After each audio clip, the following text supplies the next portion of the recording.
peace. There's this book called Tailor Tales. Actually, I think there's about 5 of them in the series. They're one of these early reader, chapter books for children. And what I really liked about the books was that it was set in a classroom with a new type of teacher. Young children typically don't have a lot of male teachers, so it portrayed a creative male teacher who was really observant in the classroom, who is new because the regular beloved teacher was on maternity leave. And he came in and he just had, a different sort of energy that was mysterious enough and gentle enough and in command of the classroom enough that the children all felt comfortable.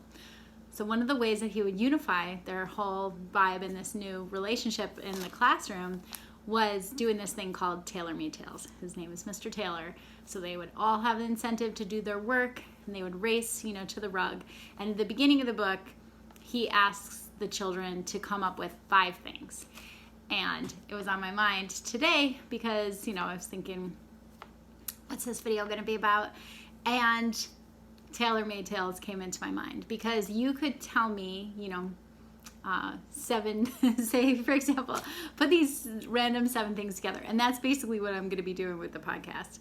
So there's 7 different elements from the title to the discussion, an adult book, a children's book, a homeopathic remedy, an essential oil, and a song, right?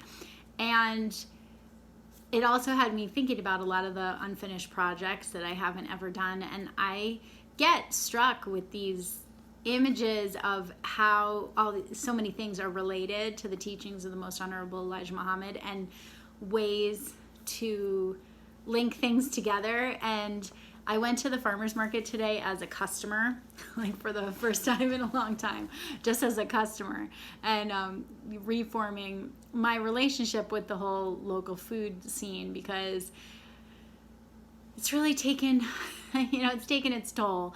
And that's why I so deeply believe in the vision of Hereafter Farms that Brother Ben X and Brother Farrakhan and, hundreds of people are joining in unity to make happen, because I've been that, lone dreamer, visionary family, thinking you're going to somehow make a remnant of a little slice of heaven on earth in a world that's falling away with bits and pieces.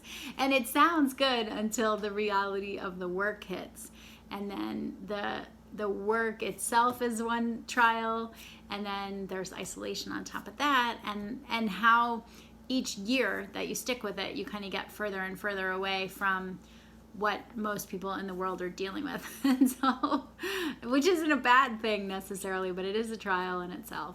And there's a lot of things that I haven't done, partly because I haven't known how to deal with copyright issues. I'm really interested and fascinated in the people that do an excellent job with reaction videos.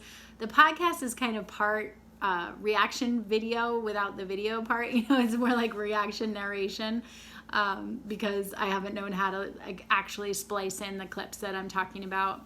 But I have a consultation coming up with a really gifted content media specialist, and so she's gonna, she's an answer to prayer. She's gonna give me some right guidance on specifics of that. So I'm looking forward to discussing that with her.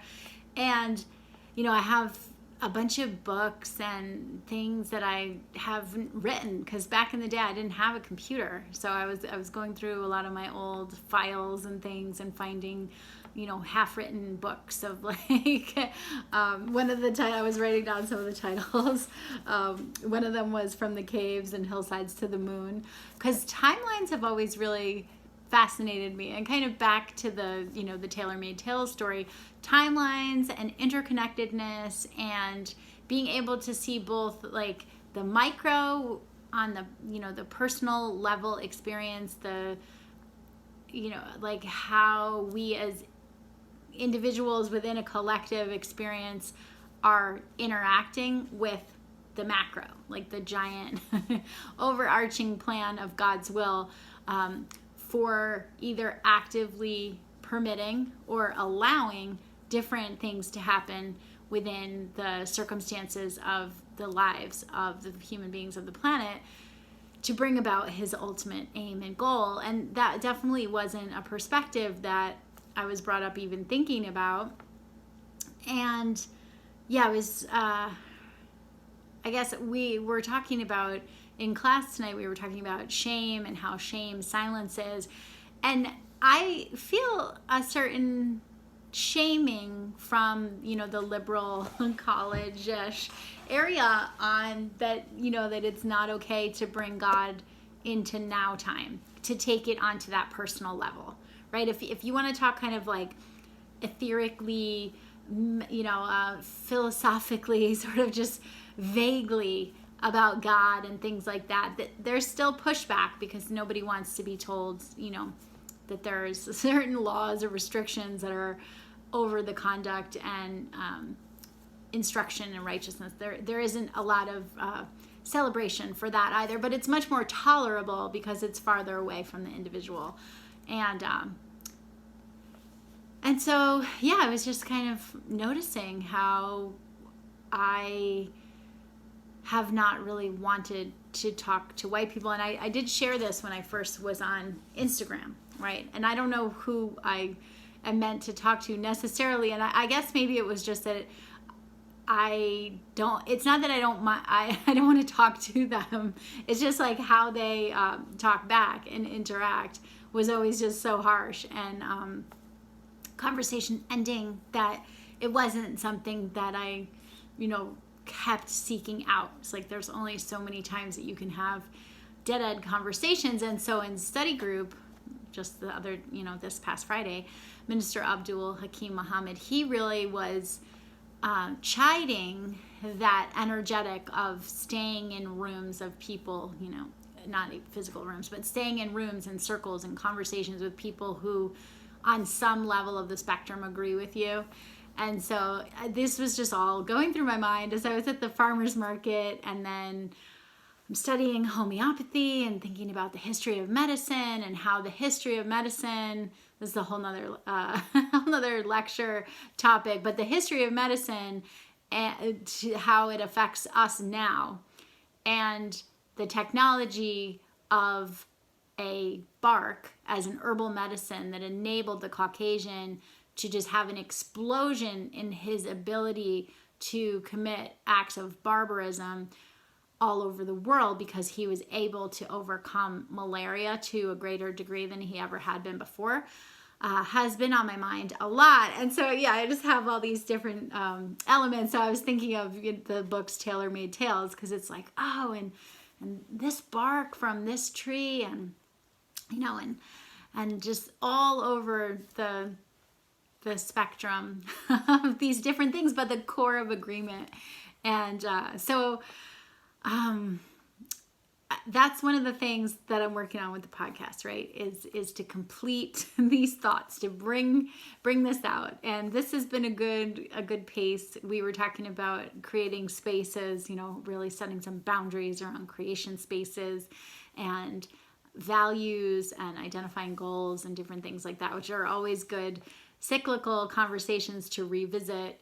But yeah, it had me, there's just a lot of energy. Speaking of homeopathy, I've been taking this one remedy that I really have an affinity for, and just so grateful for the transformational power of homeopathic remedies, because it's really, I feel like acting on a deep level. I just have this level of focus that I haven't experienced on an inner level in a long time. And so, yeah, it's just sort of helping me to actualize, I'm just on the beginning days of it. Sometimes you journey with remedies for a while until they act, but I have noticed a real change. So that's one of my goals, is to really come to you with these like Farmer Courtney Made Tales type thing, where I sow seeds and uproot falsehood and connect things, right? Grow a garden of truth in our minds, retell stories, because that's an area that I have always wished that I had a greater degree of resources to draw from when I was growing up myself, right? Like as far as becoming a civilized woman, but growing into becoming aware of how lacking I was in certain degrees of civilization. of the mind, and beginning to cultivate my own self and womanhood and my own mind, and realizing I really needed stories. I needed stories with accurate representation of the timeline of the human family, and I didn't find these things to be in existence. And now, I see so many, a whole wealth of resources that I could tap in Instagram. So it always warms my heart. It's great to see that it's coming to fruition. It was just a little bit, the timeline was off in me, but I think it was because I needed to be dissatisfied like that to keep developing and keep striving. So that's what these are about. So if that sounds interesting, sounds at all useful, let me know in the comments. And if you like this video, thumbs up, subscribe to the channel. And today is night 31. We're just bringing together 67 continuous posts here in honor of the birth anniversary of the Honorable Minister Louis Farrakhan. I was inspired on the birth anniversary, his 89th year with us, right? That I haven't really been consistent with content, and the best way to celebrate and truly give thanks is to open my mouth and to start putting together all of these farmer Courtney Made tales, and bringing together the different narratives that are in all of our minds from less than desirable sources, but because God permitted it, let's reform it, let's clean it up, and tell stories on those mental pegs that others may have put in our minds, planted in the the gardens of our mind, and we can prune and cultivate and reframe that, make it for good. So until next time, all right, peace.